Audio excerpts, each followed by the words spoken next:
Today's episode of the Bleav in Steelers show is brought to you by betonline.ag.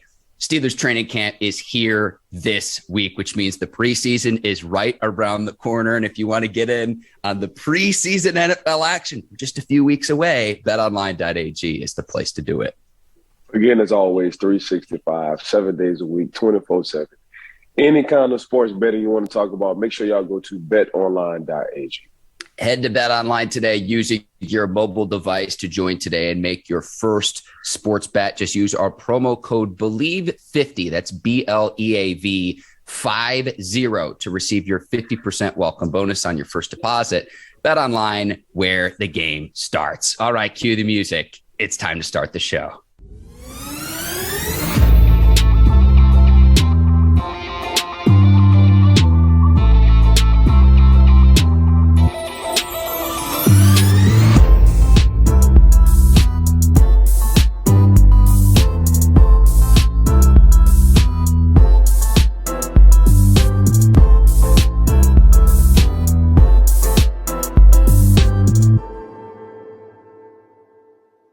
Welcome to the Bleav in Steelers show on the Bleav Network. I'm your host, Mark Bergin, joined as always by my guy, two-time Super Bowl champion and 12-year veteran of the Pittsburgh Steelers, number 24, the king, the prime minister, and the president of Swag and You. I'm rocking my shirt this morning. Ike Taylor, how are you doing this morning, my man? Man, Mark, I'm just coming from a long weekend, so actually I'm doing real good. I'm doing better than expected, but it's good to talk about the Pittsburgh Steelers going back to Latrobe. Missed them days, but I think they report tomorrow and things get popping out tomorrow. So let's just get to the show, Mark. I know you got a lot of good things going on your way. Yes, sir. We've got a loaded show for the listeners and the viewers of today's episode of the Bleav in Steelers show. The Le'Veon Bell and Adrian Peterson fight is on hold for now. That'll get postponed. We'll talk about Najee Harris saying he'll get 500 carries if it helps the team win. We'll discuss that. We've got Madden ratings on today's show. But Ike, you're right. The return to Latrobe, Saint Vincent College. It's a new era of Steelers football, new quarterback, new general manager. We're going to pour one out this morning too, Ike. I got my Heinz ketchup here in my studio, so we're going to pour one out here this morning on today's episode. I'm pouring one out right now, and I'll have this with my potatoes this morning. But new era of Steelers football, Ike. And first time Steelers have been in Latrobe since 2019. What's old is new again. It's been a long time coming, Mark.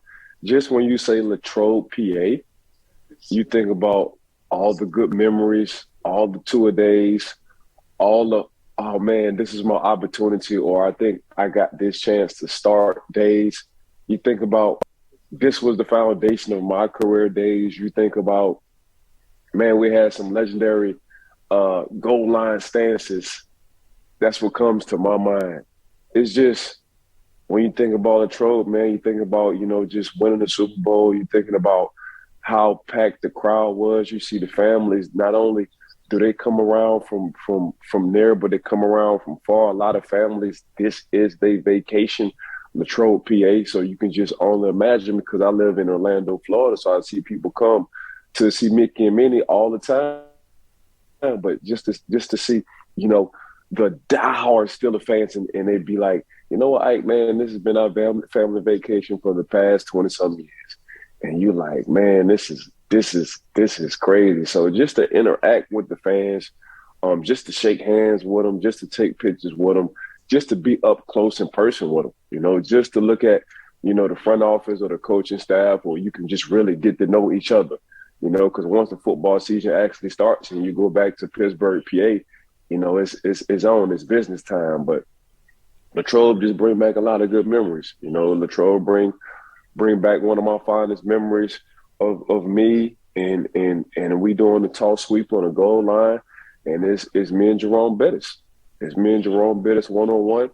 Coach LeBeau script the play where he just wanted to see if Ike Taylor was afraid to hit big running backs. And I answered the call, and I answered his question. I came up, I gave Jerome everything I had. Jerome didn't score. Now, I did need help from all the rest of the 10 other guys for Bussy not to score, but, between my teammates and even Bussy, at the time it was Deuce Staley and Bussy sitting in that backfield. All them boys gave me props, and from that point on, I was still a starting cornerback. So it's just a lot of good memories, man, whether they're on or off the field. sitting down with the priests, talking to them. It's sitting down with the cafeteria workers. It's just a whole lot, you know. Having wrestling matches in the dorm rooms between each other, linebackers versus cornerbacks, or cornerbacks versus running backs, like just putting 4 or 5 beds stacked on top of each other in PZ room. Man, we just had a ball. You know, that's or we're sitting down playing cards till 7 o'clock in the morning.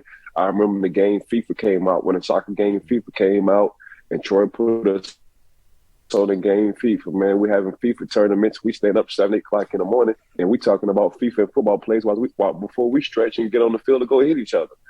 And it's just like, you know, coaches at the time, they was like, you know what, this camaraderie, this brotherhood is like no other. You know, these boys can be going out and doing other things, but the fact, you know, you might come in a Troy Polamalu room or a James Fair room or Ike Taylor room and see 17 guys in one room, either sitting down, talking, playing FIFA, playing cards. And it's just like, you know, how do you script this? You know, how do you form this brotherhood with so many guys from different parts of the world, but, you know, they all feel like they all have the same mom. And the mom is the Pittsburgh Steelers. So that's the special. When you talk about Latrobe, that's just the memories I get on thinking about Latrobe, PA. You know, then when you start to win Super Bowl, you always try to reminisce or reflect back to go back to Latrobe and be like, this what made us who we were. You know, you think about them dog days, them tour days, and when I first came out, them tour days, Mark, them tour days was tour days. You know, we was banging. There really won't, the NFL rules didn't change to like year 7 or 8 for me. But when I first got to the league, we was banging, man. Them goal line stances, them Friday night lights, and you in the stadium and you performing in front, you know, the local area people, man, them bring back memories. You know, it's just Latrobe is special, man. Latrobe is special. So it's always going to have a place in my heart. But when you go to Latrobe, you think about how up close and person you are with the fans and the families. You know, that's like one of the most important things, because once the season hits, and if you're just thinking about a family going to Latrobe, once you get in Acrisure Stadium, man, you don't get up close in person with a player unless you know somebody and you get to see them on the sideline before everything happens. But other than that, man, when you talk about Latrobe, you're up close in person, Mark. So that's what I love about the memories, the legendary memories of the Pittsburgh Steelers in Latrobe and interacting with the fans.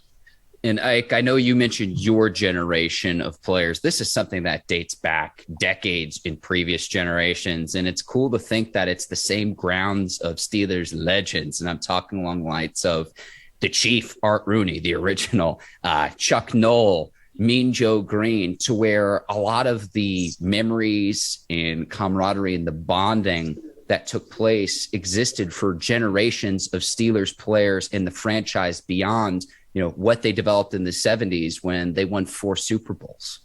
Right. Correct. I mean, let's go way back before me.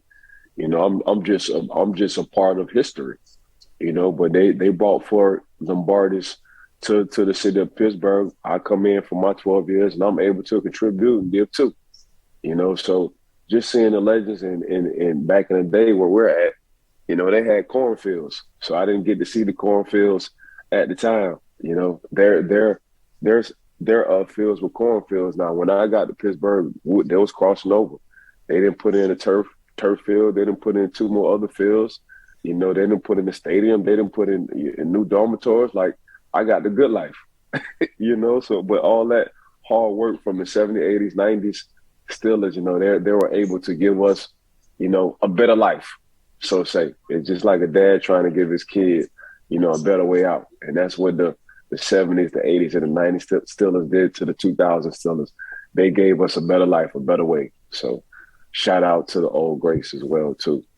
So to give our listeners and viewers a roadmap, Tuesday, the players report. Wednesday, first practice open to the players Wednesday afternoon. So if you're attending, please let us know in the comment section on YouTube, because we would love to hear from what you see with your boots on the ground. And Ike, it's my understanding that you'll be in Latrobe at some point between now and mid-August. Correct. Yes, I will. What Mark meant, ladies and gentlemen, he meant on Wednesday open to the public, not open to the players. So yes, thank you. That's what thank you, meant. Ike. Yeah, that's what Mark that's what Mark meant. So I know Mark coming fresh up off a workout. I know his stomach probably growling, ladies and gentlemen, but we'll get to that after the show. But that's where we at with it. And I will be in Latrobe at some point in time with the front office. Very good. And Ike, before we move on, I'm reading Their Life's Work book by Gary Pomerantz, 1970s Steelers. Do you have any memories of the establishment known as the 19th hole? I know it is legendary in Latrobe, PA. No, I don't, Mark. It's okay. Hey, shot in the dark. Shout out to the 19th hole, an establishment that's still there, that still exists today. But Ike, we will move on because we're going to talk a lot about training camp here in the coming weeks. And at some point in time, too, I'm going to try to get Brooke Pryor from ESPN back on, because she will be boots on the ground in Latrobe as well. Talk a lot about the quarterback battle as well, but we need to move on.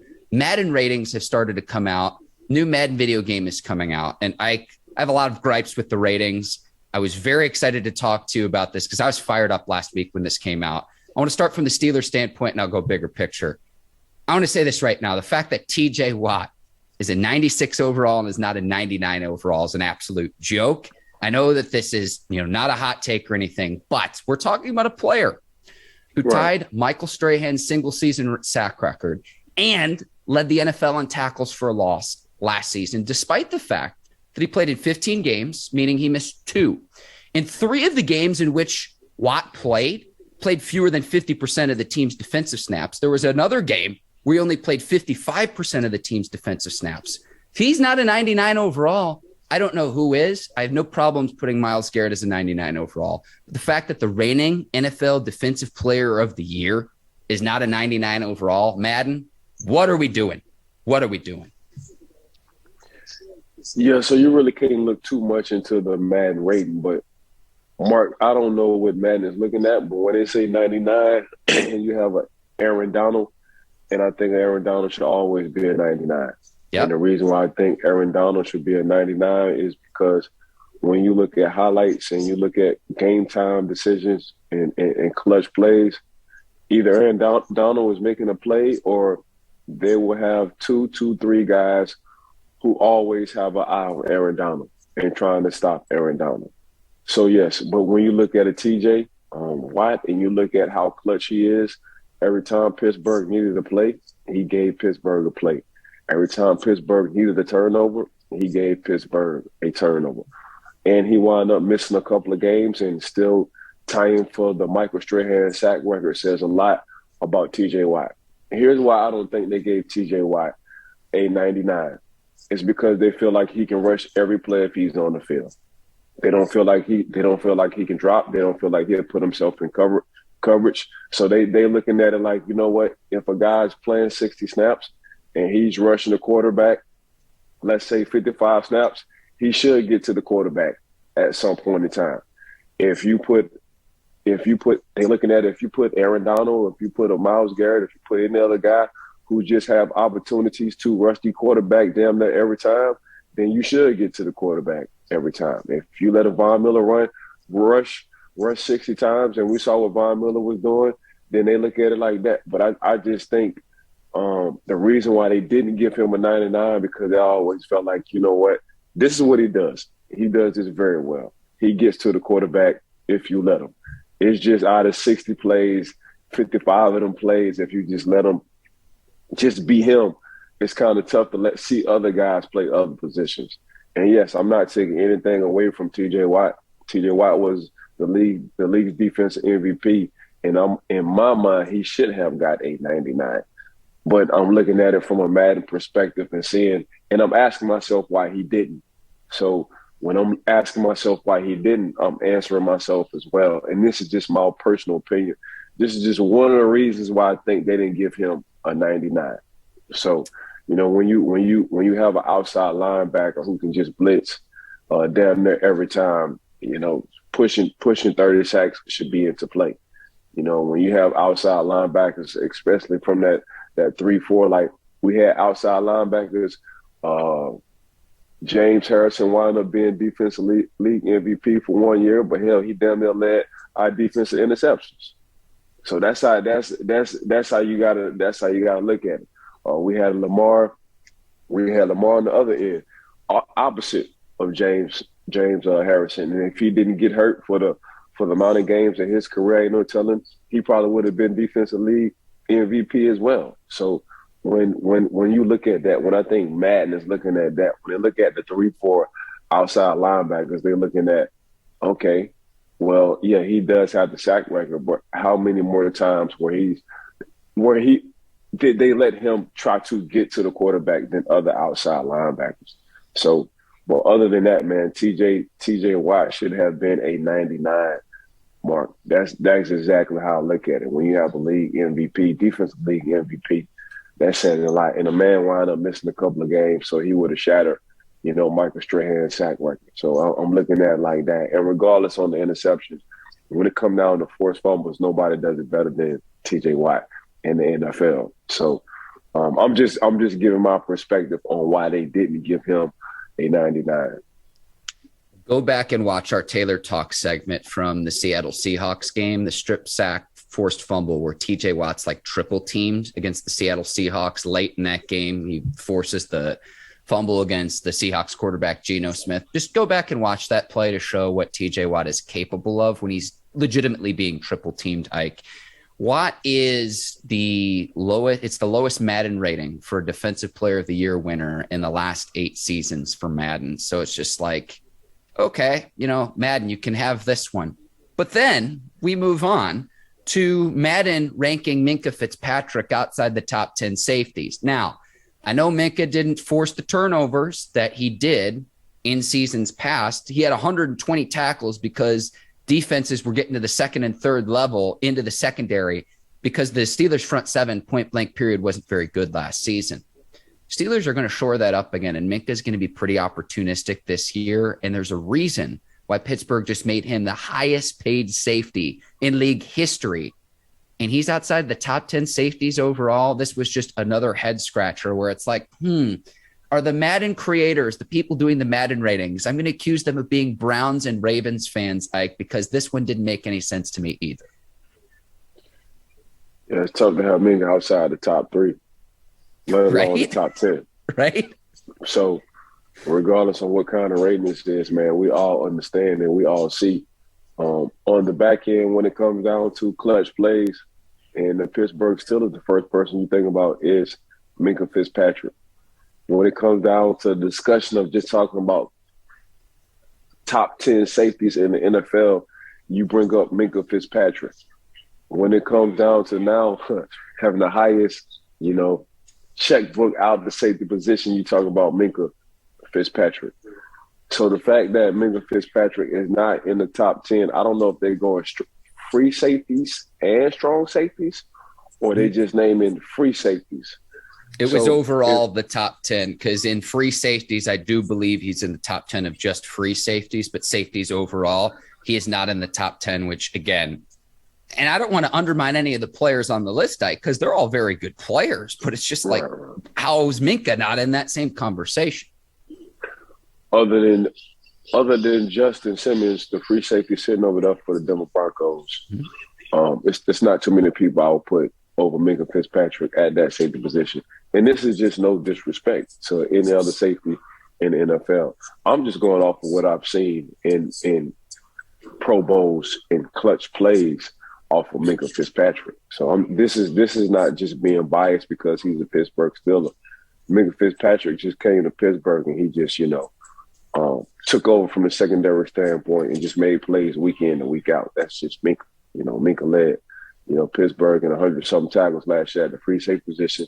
So that's saying, like you said, Mark, not just to be rude, but the front seven wasn't really doing what they needed to do last year. Hopefully they'll tighten that up. Your secondary guy should never lead the league in tackles. It should be a middle linebacker or somebody on the D-line. When a secondary guy is leading your defense and tackles, that mean up seven, your top seven aren't doing the job they're supposed to do. But getting back to Minka, man, Minka definitely top three to me. And I'm saying three. I'm giving him three with a long leash. For me, Minka is 1 and 2, and the only person I would put over him right now would be the young man Justin Simmons sitting over there for the Denver Broncos. That's the only one. But and you're talking about free safeties too, there, correct? Yeah, I'm talking about safeties just in general. That's just what I'm doing. Okay. So I'm not even talking about strong safeties as well. I'm talking about both free and strong, Mark. But Minka, to be out. But Minka, I look at this list too. I'm gonna go ahead, Mark. Well, I was going to say on this list, for example, Derwin James, the Chargers safety, is the second highest rated safety in the game. I love Derwin James, but he's missed time over the last 2 seasons. He played 15 games a year ago. The year before that, he was playing in 5 games. We talk about the best ability is availability. I'm not going to question Derwin James' talent, but just from durability alone, how Minka is not there. Again, just a complete head scratcher. Sorry, go ahead and finish your thought about Minkah Fitzpatrick. I'm sorry about that. So, yeah, Mark, we're not talking about talent, and that's what I think these people got to realize. Derwin James has a lot of talent. There's no question for him, but you just hit it on the head, Mark. Availability is the best ability, and that's what Minkah Fitzpatrick does, and why he's available, he's making plays. He has a resume. And his resume say, man, I'm the highest paid safety in NFL history. That's what his resume say. Well, how the heck you gonna pay Minkah Fitzpatrick all that money? Well, go and look at the past couple of years and you'll see why. That's exactly why. So Minka does it, and he doesn't say much. He let his action, speak for himself, or vice versa. But yeah, that's just what I like about Minka, man. I don't know why Minka isn't in the top. If you had a draft and you drafting 10 safeties and you're a GM, and the draft is tomorrow, and we're talking about current players who are in the league right now from a safety standpoint, Minka coming off that board out of the 5. So I asked people, and I asked the Madden rating crew, if y'all was to have a draft and we're just drafting 10 safeties, whether they're strong or free safeties, I guarantee you Minka coming off that board. So why y'all just don't go and change the Madden rating and go and give that man a 90, a 97, a 98 in the Madden rating and get him out and get him in the top 10, let alone the top 3, worst case scenario, top 5. All right, Ike, I got the recipe. TJ Watt can get a 30-piece. Minka can get, I don't know how many pick sixes he needs to boost those ratings. And watch, they're magically going to dominate defensively, and they're going to go up the charts. I'm calling it right now. Yeah, that's what they're going to do. I just think right now Pittsburgh is about to get back to their heyday. The physicality part is the NFL kind of put a governor on the car, so say, when it comes down to physicality of where you can and can't hit players. It's more safety results, which is needed. So I respect that part from the NFL. But from a coaching staff to talent on that defensive side, the defense shouldn't have a problem stopping the run or getting interceptions on the back end. That's just my personal opinion. I think Pittsburgh will be the top 5 defense in the NFL on both ends, whether it's stopping the run or pass defense. We try to manifest things and predict them before they happen. It is July 25th right now. I think you're going to see the Minkah Fitzpatrick, the All-Pro from the 2019 and 2020 seasons, much more in 2022 compared to this past season, again, because of the struggles of the front 7 when the Steelers ranked dead last in the league in rushing yards allowed. I think Minkah is going to be able to play more opportunistic football on the back end and create those turnovers that he's so good at. That's his skill set. So we'll see, but that's what I'm predicting right now here at the end of July. We have a few more ratings to get to. Naji Harris, not in the top 10 either. He's an 85 overall. And I'm looking at a lot of players on this list. They're all talented running backs, but I kind of liken this to, I would say this.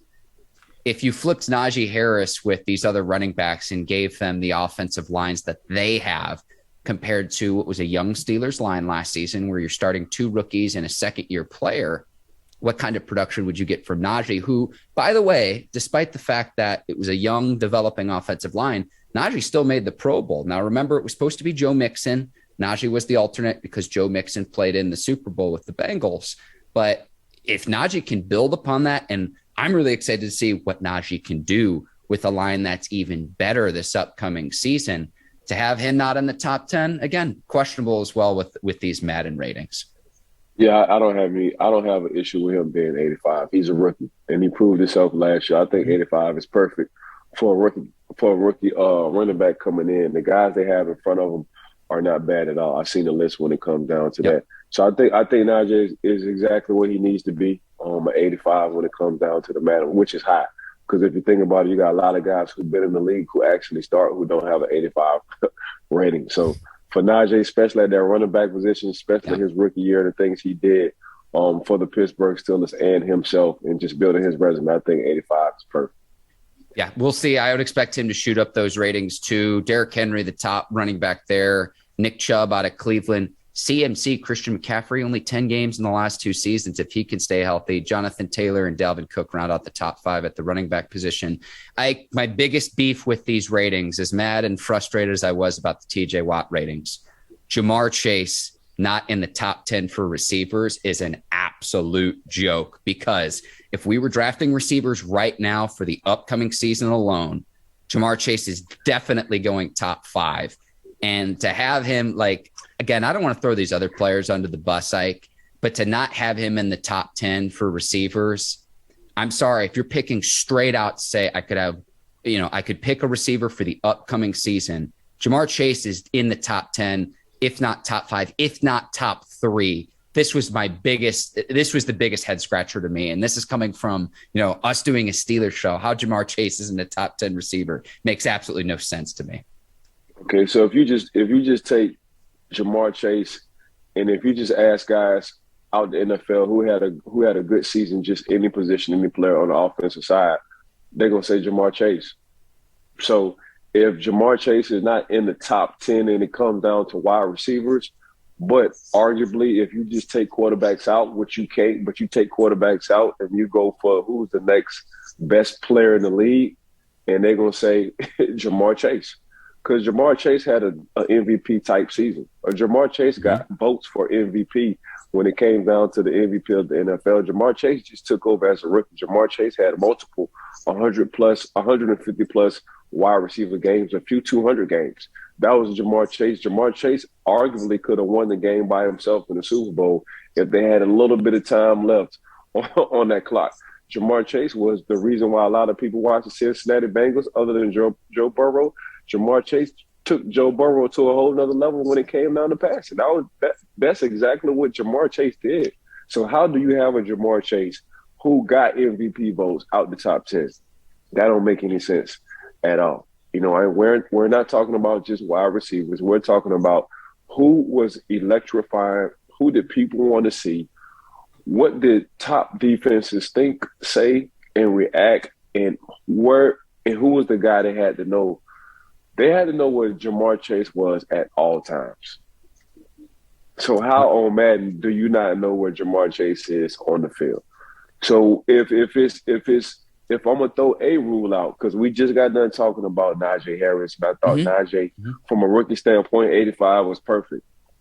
If you wanted to give Jamar Chase a 96 or a 95, I don't think nobody would ever argue with that off of what he did last season for the NFL. But to have him out the top 10, I mean, who your Devontae Adams? Devontae Adams is one. Cooper Kupp and Tyreek Hill. Those 3, I'd be cool ranking ahead of Jamar Chase. In my opinion, Jamar Chase is right there, say at number 4 and number 5. I know D-Hop, Diggs, like there are other very good receivers, Ike, but he's in that conversation right there. Jamar Chase, though, like, that's why I say Devontae Adams, and it's Jamar Chase. You know what I'm saying? There's no disrespect to Tyreek. Tyreek will, blow past anybody in the world when it comes down to football. Devontae Adams, we just seen what he's done over the last couple of years. Devontae, Cooper Kupp, the quiet assassin, has been building his resume since he stepped into the league, regardless on who the quarterback was. He just know where he need to be at all times. Jamar Chase, the same person. Not Jamar Chase. See, between Cooper Kupp and Jamar Chase, they're gonna do the you gotta want to things. And what I do see out of all the guys we just named is I do see a Cooper Kupp will lay his body on the line and he will block the heck out of you when it comes down to times he need to. What I do see Joe Mixon coming out and he's getting on side of that perimeter, I see a Jamar Chase trying to block the heck out of a corner or safety as well. So, and we call that the things people, you got to want to do that. You got to want to be unselfish. You got to want to make plays when you're not getting the ball. And I see those two guys right there between Jamar Chase and Cooper Kupp. They make plays for their teammates when they're not receiving the ball. So it's crazy for me. I mean, who else, other than the guys you just named, Mark, who else was better? So they've got Chase? Justin Jefferson, Mike Evans checks in at number 7, Terry McLaurin is at number 8, Keenan Allen at number 9, and then Amari Cooper at number 10. Again, this is not to throw any of those players under the bus because they've shown consistency. This showed consistency. But if you're picking just straight up, like saying you could have Jamar Chase or Amari Cooper, I know who I'm taking. You taking Jamar Chase? Yeah. The other guys you named, we will have an argument. That list, that's a nice little list. So I can see the argument with that. But Amari Cooper, and there's no disrespect to Coop, but I'm taking Chase over Coop. That's what I'm doing. Terry McLaurin, is it McLaurin? Yes, sir. Terry McLaurin. Yeah, Terry McLaurin, quietly. It's a reason why the Washington Commanders had to pay that man, had to give him an extension because he is hell. So I respect that. I respect that everybody's seeing Terry McLaurin, the NFL, is seeing what he can do. But Jamar Chase, yeah, if I'm taking one out that list, because Mark, that's a heck of a list right there, bro. Mm-hmm. If I'm taking one out that list, it would probably be Amari Cooper. Well, especially considering Madden is rewarding the consistent production with all of these players. Because I take a look at a guy like Mike Evans, who's had an 1,000-yard season every season he's been in the league, which is why he's a 92 overall. So maybe Madden just wants to say, hey, what's your encore performance in year 2 with Jamar Chase? But again, you're just picking straight up for the upcoming season and the upcoming season alone. It's like, what are we doing, Madden? What are we doing? Chris Boswell, an 82 overall, is the 4th highest rated kicker. Thought he could have been a little bit higher given his consistency. The Steelers quarterback ratings, Mitch Trubisky, a 69 overall, Kenny Pickett, a 68, and Mason Rudolph, 62. Thought those were a little bit low. Yeah, I thought those were a little bit low, but like, oh my Lord. Man. I mean, man, right? I mean, honestly, for the quarterback position, I expect you to give me a 65. I don't expect you to give a quarterback a 69 or a 68. You know, Ike, if we swap and you put Ike at quarterback, man, I expect a 65 max. But I don't even play that position. So the fact that you're going to give the actually NFL quarterback a 69. So basically, you just telling me like there you have it right there. If Kenny Pickett has a 68 mark and Mitchell Trubisky has a 69, and we're going into training camp, we already know who's starting Kenny Pickett because that's too close. That's too close of a bargain, you know. So and that's exact. And since we're talking about it, I'm giving you the mindset of a coaching staff in the front office. If it's a rookie and if it's a veteran guy and they're head to head and the veteran guy has a couple of points in front of the rookie, we're starting the rookie. That's exactly where we're going. But golly, man, a 69 to Mitchell Trubisky, you couldn't give Mitch 73, 75? And he has a winning record as a starting quarterback. I mean, I'm right there with you. And I will say this. I think you would be a 65 just considering you still got some speed, IT. I'm not saying you've got the juice quite like you had when you played, but you would have like upper 80s, low 90s speed still right even now? At your age. Yeah. At quarterback, I would be a 65. That's the disrespect for the Pittsburgh Steelers is at an all-time high. Come on, Madden. It's at an all-time high. All right. So what did they give Mason Rudolph? A 62. For our listeners, Ike just fell out of his chair. But yeah, I agree with you, Ike. It's ridiculous. See, this is my theory that the Madden ratings are done by Steelers and Browns fans. I'm telling you, boy, Ike. The disrespect is high for the Pittsburgh Steelers.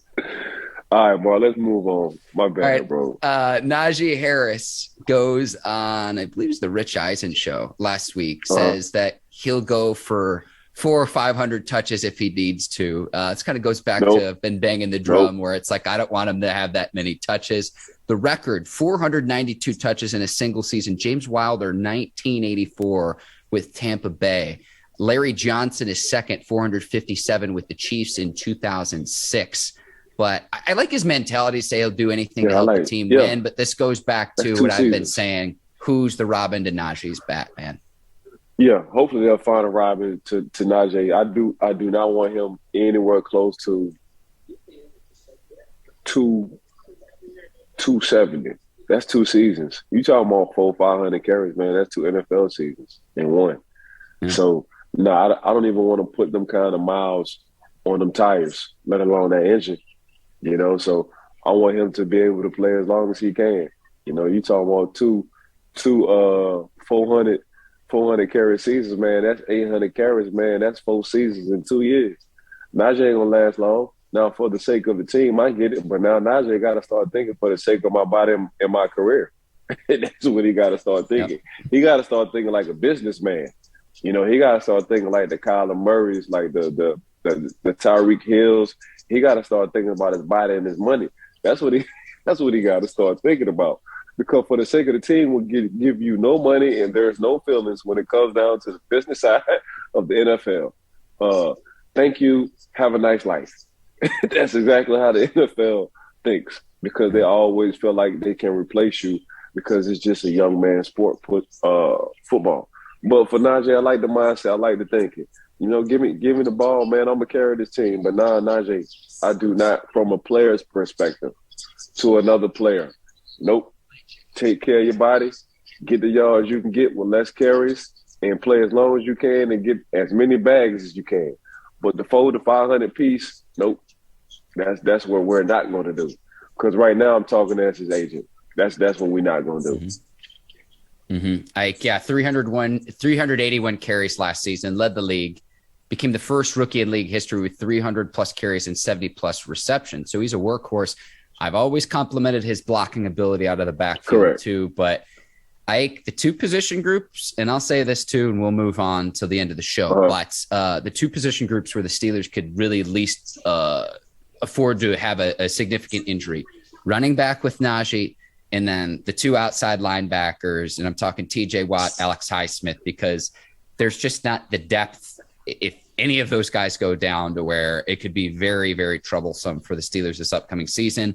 They need each of those players to remain healthy throughout the duration of the season to where they're playing their best ball in November, December, January, and hopefully February when you're going and trying to pursue a Lombardi trophy. Well, this is what a mobile quarterback does to your offense. It lessens your carries. Preach, Ike, preach. So the fact that they might have a Mr. Trubisky or a Kenny Pickett at the quarterback position, Najee don't have to see the ball 381 times. Najee might get 300, and that's 81 times less than what he did last year. And the reason why is because now you have a quarterback. Now you just can't stack the box. We all know Mitchell Trubisky is athletic. We do know Kenny Pickett is athletic as well.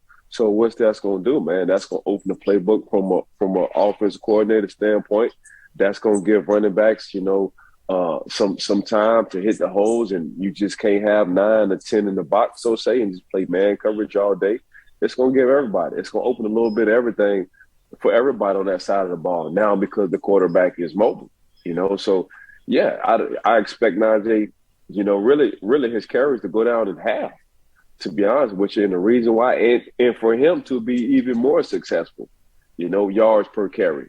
because the offense will open up due to the mobility of the quarterback. All right, Ike, speaking of Steelers running backs, former Steelers running back Le'Veon Bell, his boxing match with Adrian Peterson has been postponed. I know you were going to go out to L.A. Correct. You're going to try to reschedule now to September. Just where are you at with all that? Because, again, I know you were going to go to the Crypto.com arena. Some money, contract, verbal language. You get down to it. So, or one of the two between AP or Le'Veon probably needed a little bit more time, and I don't think it's Le'Veon at all. Or just where they're at from the boxing standpoint on the cards, So it's a lot of things that go into that situation. Fights getting pushed back. You never know what the arena might have. The arena might have something bigger for that day. Somebody might have paid the arena a little bit more money for that day, so you got to push it back. So it's just a whole lot of situations and variables when it comes down to boxing in arenas and signing contract deals. You know how it is, man. Them little small prints, that verbal language, a mother when it comes down to contract situations. But yeah, eventually they're gonna fight, and I'm throwing all my money down on Le'Veon. I'll be right there with you, Ike. And it's a shame because the main event, the two YouTubers who are going head to head, I've never heard of either of the YouTubers that are the main fight for the night. I hope that they are able to get this organized because I was excited to see this, and I was hoping to see my guy Ike Taylor on the tube. I don't know, close up to the ring and everything too. I was excited for that. Getting hit by sweat. To see what Lev could do in the ring too. No, Lev is a dog in that ring. I was gonna be so close, man. If somebody would have got hit by the sweat, you would have thought I was taking a shower. That's how close I was gonna be on that thing.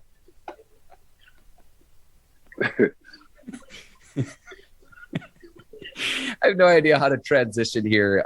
We do need to turn to a few serious matters. Ike, former Steelers receiver Charles Johnson has died at the age of 50. He actually lives in my neck of the woods. He was a teacher in Wake Forest, receiver out of Colorado, a former first-round pick by the Pittsburgh Steelers. Ike, I wasn't sure if you had any interactions with Charles Johnson, but I wanted to pay homage to a former Steelers player. No, I didn't have any interaction with Charles, but he's part of the brotherhood. He's one of the brothers, and just falling victim, losing his life at an early age. Because I'm 42 years old, so that's 8 years away from me. But man, it's just sad to see them stories. It's just sad to see what's going on in the world today. So we can't take things for granted, Mark. That's why I tell people as soon as you get up out of bed, man, you just gotta thank the good man and just try to have a positive mindset. And surround yourself around positive people. Surround yourself around just a positive environment. So say, because you just never know what people are going through mentally, and physically. So opening that door for a person might brighten their day up. Saying you like, what, man, I like them shoes right there you got on, might brighten that person's day up. You know what I'm saying? Or saying good morning, good evening, or good afternoon. You just might brighten that person's day up. You just never know what kind of light you can shed on somebody, but how simple it just might be. So that's how I look at it, man. But rest in heaven, Charles Johnson, former, Pittsburgh Steelers first-round draft pick. Yeah, amen. Ike, another serious note, too, John Metchie III, diagnosed with a form of leukemia as well. Wishing and hoping that he has a speedy recovery. I know that both the Texans and the Alabama Crimson Tide have wished him, just, again, a quick recovery and everything. He's in good spirits and everything, too. But we're hoping that he can get back on a football field ASAP. And I'm going to say this, Ike, when that happens, that's going to be an awesome moment for him. And if he's still with the Texans or whatever organization he's with at that standpoint, hoping that he can battle this out and then, again, get back on the football field because he's heck of a talent at the receiver position. Yeah. It's going to be one of the main chapters in this book that the good man is writing for him, where we look back and be like, dang, man, he had to sit out for a year. He had to take care of some health reasons. But, man, look how this kid done bounced back. That's how I look at them stories. When I hear stories like this, especially guys who are young, The good man just the good man see the good man already sees what's on the other side of that door. And as much as it's probably hurting John Metchie III because he just got drafted and he fulfilled his dreams and how hard it was being at Alabama and putting himself in position to get to the NFL and getting drafted is hard. It's tough. You're only one of the few in the world. But the good man sees something on the other side of that door, man, that he said, not right now. I got bigger things for you in the near future. I'm gonna go ahead and sit you down right now. And the only way I'm gonna sit you down is by doing this to you. All you gotta do is just believe and trust in me, and we'll talk about this in 10 years, and you'll have bigger and better opportunities than ever. Just trust me on this one. That's how I think the good man be talking. Because my son is going through the same thing right now. He's going through he had to have surgery. My son got to have surgery August 5th. And I say, man, every time I say the good man always have something in store for you. So just fall back. You'll be out 4 to 6 weeks. Just go ahead and fall back. I know your expectations. I know your goals. I know where you want to be. I know your passion for the game. But the good man always have, something on the other side that he didn't like, and he wants you to wait because he has bigger things in store. So that's how I look at John Metchie. I mean, for me, it was the lockout. When I was coming, and the NFL was fighting with the NFL because we wanted certain laws and rules, and we wound up having a lockout for a couple of months. But that was also my contract year. So the good man had to put things on hold for me as well. So that's just how I look at it, man. So, it's always we're always anxious. We're always, especially for the guys who are passionate and they love the game of football. That's the first thing I tell John Metchie III. Like, bro, I'm telling you, man, it's hurt right now, but we'll talk about this in 10 years. The good man has something better in store for you at the moment. He just needed to sit you down and sometimes, Mark, I think the good man place you in a situation that people might think is bad, but he already know you're the only one that can handle the situation. So really, he's talking through you so other people can see. So I look at it like that as well. So that's where I'm at with it, man. John Metchie III, after he gets doing what he needs to do for this 2022 season, he'll have a heck of a story in 10 years from now off of what he's overcame. The amount of good that he can do, I almost liken it to how Ryan Shazier's life purpose completely changed with his spinal injury, but the amount of people that he was able to impact and inspire and motivate on the other side of all of that, is his bigger life's purpose. So it's, again, hoping and wishing and praying that, all the best for John Metchie III. Ike, we've got some good news, and we're going to end the show with a couple quarterback, one a contract extension and a signing. Kyler Murray signing a massive contract extension. It just goes to show you what happens when you take your team and take them out of your social media profile. You get your way. He's going to get $230 million, $160 million guaranteed. And here's a hot take for you, Ike. I think he made the right decision playing football and not baseball. Kyler Murray, congrats to you and your new deal. Jay, give him my money. That's all he said. I'm gonna play this business game. That's all Kyler Murray said. I'm taking y'all off. I broke up with my girl. That's all he said. I broke up with my girlfriend. Now, if she wanna come back to me, it's gonna cost her. And that's exactly what the Arizona Cardinals did. But why you wouldn't give the man his money? You know what I'm saying? Like, he's a young, energetic, make plays. You can talk about his height all you want to. He's been small his whole life, but he's been a man his whole life. He's been throwing over 6-something offensive linemen his whole life. He's been making plays his whole life. He's been throwing touchdowns his whole life. So take the size out. One thing you do know about Kyler Murray, every time he steps on the field, it's electrifying. Plays will be made, and he's fun to watch. That's what you can say. And it's been going on since he was small. And if you just look at the Oklahoma days, he was doing the same thing. So the man just wound up what Kyler has to do now, and I'm happy he got his bag. I'm happy he got his money. He gotta start sliding. He's a baseball guy. Yep. And from this point on, to protect yourself, that organization, because your team really needs you on the field more than not, you got to start sliding. And that's the only thing I tell them. But other than that, that's the way to get your bag in 5 years. You're 230. I guess that's the going rate if you're good in the league at quarterback. The 230, the 240 piece. Mark, in 5 more years, that thing gonna be 500. So honestly, if you think about it, Mark, the Kansas City Chiefs really got a steal off of Patrick Mahomes. They could see the writing on the wall. They did like an 8-year extension. You already had 2 years left, so a total of 10. Because Josh Allen come right behind him, right? Patrick Mahomes. Josh Allen come right behind him and do like what?